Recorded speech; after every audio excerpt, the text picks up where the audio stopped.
Hello again everyone, it is me Matsimus and this rather odd looking guy peering out the top of the turret. Yes, we are talking about tanks again today, and particularly 10 things that you may not actually know about tanks. Now I say you may not know about, many of you probably know exactly the things that I'm about to mention in today's video, but there are some people out there who really have very little understanding as to how tanks work, the tactics and the procedures that they use to make sure they can be battle effective, efficient on the battlefield overall, and get your crew home safe and sound. Now, some of the things I'm going to discuss are pretty self-explanatory, and some of the things are not quite as apparent or as obvious as you may think. Now, the information that is provided in today's video is purely an informative, not educational video, so please don't take this as word of mouth. It's from public source, and I am not a subject matter expert. That in saying, I am not a tanker that knows everything about everything in the world, and I just thought I'd share a little bit of facts that you may or may not know to kind of give you a bit of a broader understanding as to how tanks work. So, on today's video, I've decided to talk about 10 things you may not know about tanks and their procedures. So, coming in at number 1 is the engine shutdown procedure. Now, no matter what strength level that you are in with your tank, whether it be squadron, troop, company, brigade, battalion, whatever it may be, tanks are very, very noisy. The engines that they have produce a ton of noise due to the inherent nature and weight and size of these things. They need a big, powerful engine to move them around. The problem with that is they produce a lot of noise, and with noise becomes detection.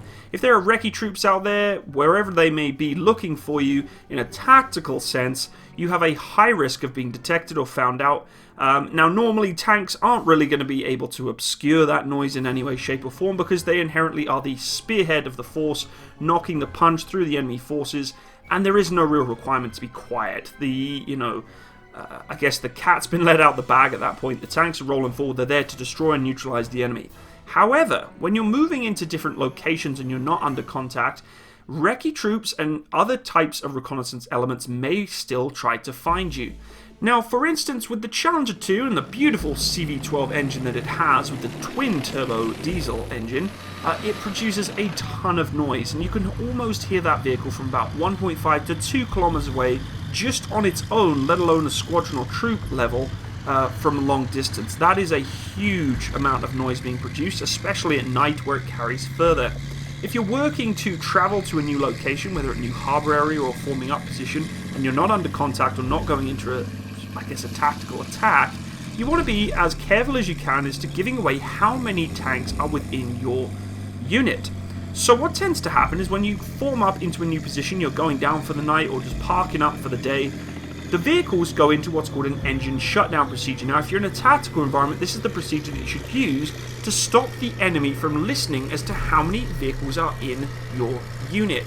This doesn't just apply for tanks though, folks. It pretty much applies to any vehicle that has an engine that can be heard, and pretty much all vehicles nowadays can be heard with the engine that they have. We're not running Priuses here.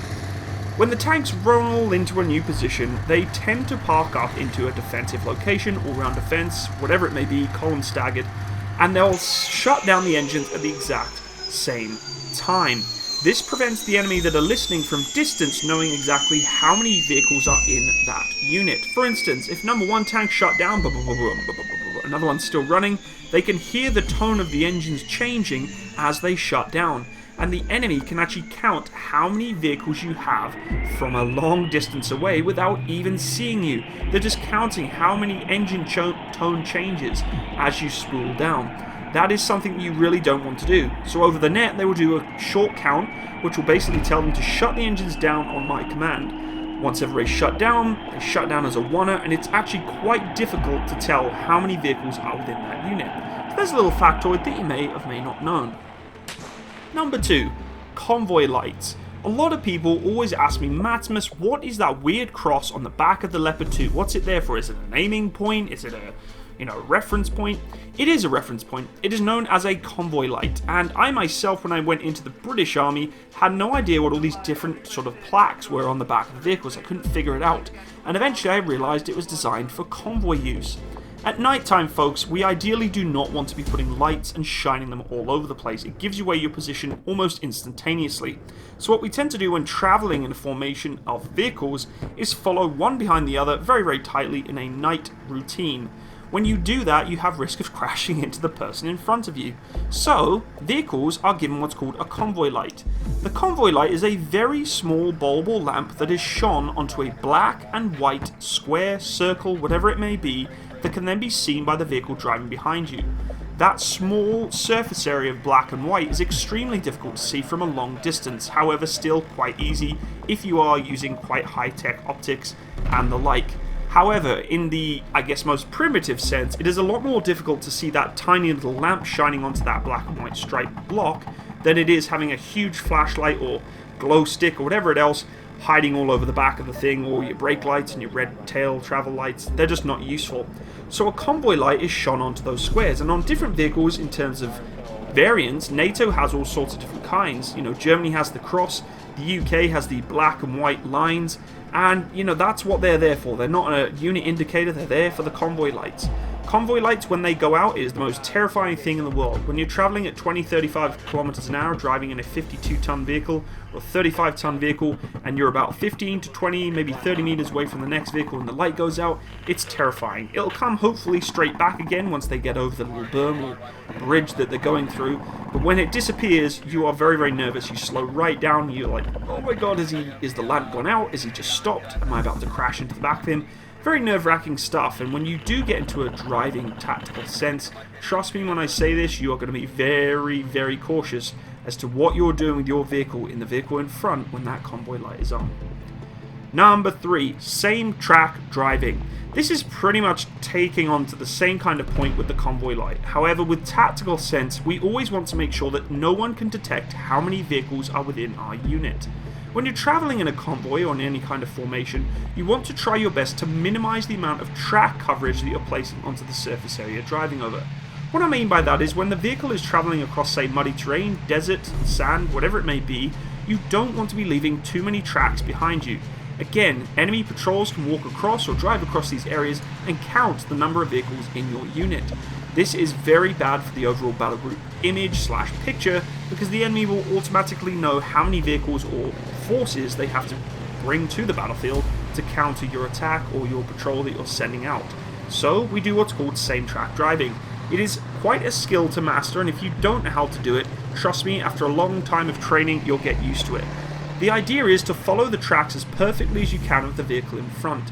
It is not an easy task, and you'd think it would be. When it comes to off-road driving in these vehicles, it's not as simple as it seems. Ruts, hillsides, water, bogs, whatever it may be, really want to fight you in trying to keep that track in the same rut. Unlike snow, where when you get in a rut you can never get out of it, mud likes to shift a lot, and water just really throws on top of that. So ideally, when you're trying to follow a track and the track's in front of it, it can be quite difficult to do. However, that's not saying it's impossible.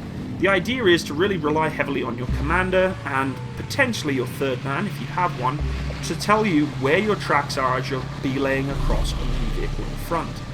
This again is to try and improve overall situational awareness for your troops as they go across the ground, because the same thing applies for other vehicles. They are able to look out for other tracks around that aren't from your own troops. Your third man and your commander are looking for those tank tracks that they know fine well are not from your vehicles. It applies to both sides, and it's something as a vehicle commander that you should be aware of when you go through potential tactical environments. So, coming in at number 4 are wire cutters or wire splitters. These are horrible devices that are used to try and potentially decapitate crew members of the vehicle. They are spread across urban environments, or basically any environments where tanks are going to be travelling at speed, where it's very difficult to see these wires, and they will cut the head off of anyone that passes through at a high speed. It's not really something that I've ever actually heard happen. I'm sure there are instances of it happening. Now, not always are these kind of things placed in environments that are on purpose. Sometimes you're driving through areas or situations where cables have been blown off, telephone wires, electrical pylons, whatever it may be, that are no longer conductive or have power on them, and they're draped over different compounds or walls or entrances and openings, and if your vehicle is driving through there and you're a driver or commander, you're not paying attention and that wire catches up on the vehicle, there's nothing really stopping that wire dragging across and potentially chopping you or your crew members' heads off, limbs, whatever it may be. So what vehicle crews have installed on vehicles are wire cutters or wire splitters, and I get asked that question a couple of times in the past. Matsimus, what is this thing on the front of the vehicle? Well, it's designed to catch that cable and hopefully, with the tensile strength of the wire and the metal hook, cut it before it reaches the crew member. It is not there as some sort of, antenna, which a lot of people have asked me before. Matsimus, is that a special kind of antenna? No, it is purely for protecting your noggin. So in at number 5 is the smoke screen engine capability. Of course, many of you are probably aware that some main battle tanks have the ability to produce a smoke screen from their exhausts. However, if you're so used to seeing smoke discharges coming from the grenade ports on the side of the vehicles, you may not be aware that smoke screens are produced in a secondary manner. The smoke screen is produced onto the engine exhausts, which basically means that hot diesel is squirted all over the exhaust ducts that produce a huge plume of white smoke. This smoke is used to retreat back into or to tactically withdraw, conceal or hide you or enemy, in some cases, of your position. There is some risk with using this system. Unfortunately, when you squirt a lot of hot diesel onto exhaust, they get extremely hot and sometimes, in some cases, catch fire. I have seen this happen before in Challenger 2. Someone left the smoke discharges on and they were running a huge gun run. They didn't quite realise until they were about 2 kilometers down the road where so much diesel had been squirted onto the exhaust, the turbo had actually sucked it back in and caused a huge amount of damage to the turbo and a huge flame that came out the side, which honestly was absolutely hilarious to watch. In at number 6 is the tank telephone. Now this is a kind of technology that really isn't used very often anymore, but tank telephones were quite common back in the day, specifically in the Vietnam War, where infantry and tank support was very common on the front line. When tanks were required to communicate with infantry soldiers, it wasn't always practical to use radio communications because of the fact that the antennas were really always getting interrupted by signal from rain, jungle environments. It just really wasn't very practical to try and use radio communication between vehicles and infantry soldiers. So they decided to use tank telephones. Basically, they put a telephone box on the back of the vehicle, open the little shutter, out comes the phone and you can talk to the crew inside. To this day, some vehicles still have this capability. Unfortunately, it's really not as practical in today's modern environment because infantry are reliant very heavily upon high-tech radio communications. Is this a pro or a con? You decide. Let me know in the comment section below. In at number 7 is secure your deck bolts. Your decks are basically the metallic superstructure that protects your engine compartments or other compartments from indirect fire or direct fire, or most importantly, IEDs or mines. When a high explosive blast is placed underneath the vehicle or around the vehicle in such a way that the decks are affected by the blast, the decks could potentially turn into a projectile. Not only that, but if the crew member's head is pointing out the top of, say, the driver's hatch and the decks are part of that compartment, it could literally decapitate that driver. Deck bolts are there for a reason. They're to ensure the decks are not going to fly off if you're engaged. Remember that the deck bolts are actually securing pieces of your armor. Although that superstructure is quite thin and not the most important part of the armor of the vehicle, it still protects some of the most important components, such as the engine and your driver. For instance, on the Challenger 2, the decks are actually extremely heavy, weighing at almost 1.5 tons. Combined, it's very difficult to obviously lift as a crew and must be lifted off as a crane. The crew can split them down, just like many other vehicles out there, for their own decks, but these decks must be secured back down in place when going on any kind of tactical patrol.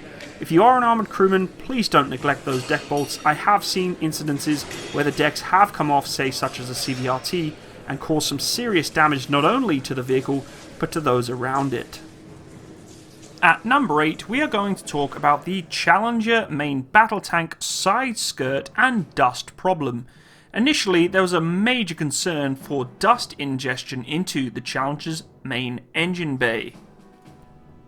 During the first deployment of the Challenger 1 to a desert environment, Challenger crews were having huge problems with the filter packs sucking in mass amounts of dust and debris, choking out the engine of its own air supply. The problem was that the engine pack was actually sucking in air through the filter pack at a perfect moment where the dust was being scooped up by the tracks at the back vortex of the engine bay. This caused a huge influx of dust and debris into those filter packs, blocking them and choking the engine. Engineers and design drawings were placed into how they could figure out a minor solution to try and fix this up before they looked into a bigger solution later on. They looked into producing side skirts. These side skirts were placed down the running gear and road wheels of the Challenger 1 to make sure that the dust was sent only to the rear final drive and to the back of the engine bay, so that once the engine was fired up, the extraction fans would suck the dust out the back and fire it to the rear of the vehicle, causing no problem to the air intake to the engine. That being said, there really was still huge problems with this engine trying to suck in that dust even with the side skirts, but there was a huge improvement once they made this design change. In at number 9 is laser rangefinders overheating. Now of course, laser rangefinders nowadays are highly complex and very high tech on main battle tanks. However, there are many vehicles out there that still use quite primitive laser rangefinders. Being the fact that using so much energy to send a high density laser beam towards a target to reflect back, sending you a range distance, this can actually cause you problems if you continue to laser target over and over again. The power consumption of some of the older laser rangefinders could actually cause it to severely overheat if you continually press the button to laser rangefind onto your target.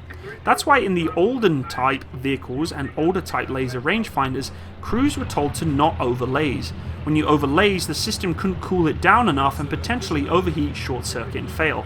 That would be a situation you would not want to be in when you're about to engage a target using your laser rangefinder and your ballistics computer, and all of a sudden the laser rangefinder is giving you no option to actually get that range and you're going to have to do it manually. And finally, a rather odd / peculiar factoid about tanks is never bring apricots on a US tank. Now this is a rather interesting folklore / myth that says that if apricots are anywhere around or near or on a US armoured vehicle tracked specifically, then you are going to get bad luck. This superstition started in World War II. This is because every time a tank broke down, ironically, apricot rations were always on board. This was really not anything to read into though, and crews really just brought it into superstition. This would make most sense though, as rations were generally distributed evenly among armor crews when they were given out from stores, and statistically, if a tank were to break down, you most likely would find the fruit inside. Ever since then, tankers and armored personnel crews have deathly been afraid of the apricot coming towards their vehicle. A modern take on this has transformed apricots into charms, which are a candy. Like the apricots in World War II, charms today would be fairly evenly distributed between all rations and would likely be present in the event of a mechanical malfunction. However, the fact that apricots going near American armoured fighting vehicles is a bad omen actually is hilarious. Well, that's it everyone, that is our 10 facts that you may have not known about tanks. Hopefully there's something new that you got from that. I know they're not the most common factoids out there in the world, and maybe some of you are like Matsimus, everybody already knows that, and that may be the case, but at least I can kind of showcase some of the experiences that I've had with those particular facts. I really appreciate each and every one of you for supporting my channel and even just watching today's video. If you do wish to continue supporting my channel, please first of all hit that bell button so you can be notified of any upcoming military content videos. And if you wish to support me even further, go check out my Patreon account. It is in the description box below. If you want to have a little chat with me, I do have a Discord channel which you can also join. Come hang out, play some video games, discuss military topics, or just say hello. And I also have Facebook. Guys, thanks again for watching, all the best and have a wonderful day. Bye bye.